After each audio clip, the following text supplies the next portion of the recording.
นั่งพักผ่อนพี่น้องเอ้ยมาไล่งัวกับไล่งัวพ่อโตงัวกับเขาในป่าซ้ำกินหมักองุ่นก่อนมาเบิ่งแม่เฒ่าข่อยเพิ่นก็มักแห้งหมักองุ่นพี่น้องยิ้มเปื่อยๆส่งสีแสบได้เนี่ยเนาะมาจากไล่งัวเมื่อยๆนี่ผู้ขึ้นโอ้กกหมักองุ่นใหญ่อะไรเอามาชมบรรยากาศพี่น้องเอ้ยอิสาคนมีครูพุ่นปัดให้กันเพเวอยู่พุ่นสี่ไปพุ่นสี่ไปผีแล้วเอา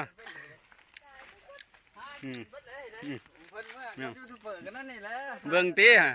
บัดบัดจะเอากล่องเข้าไปแล้วบักกันยางนี้ได้เนาะ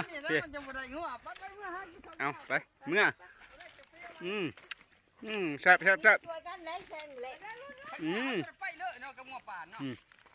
ส่งสีแสบเป็นไป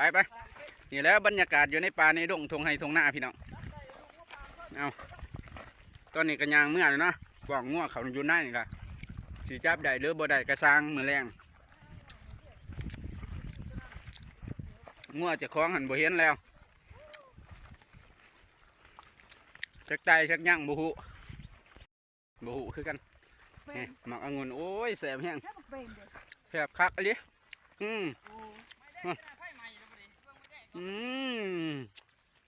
บรรยากาศ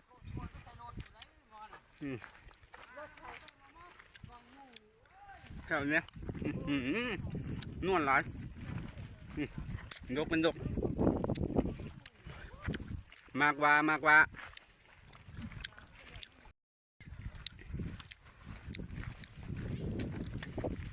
ถือเสือกงัวเต็มแขนเต็มอันนี้บาบ่ได้งัวพ่อโต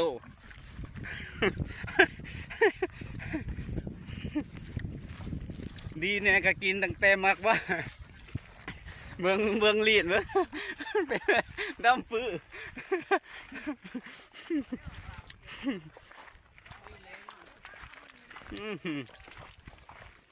มาขออยู่ในธงอันนั้นลีนล่ำมาว่า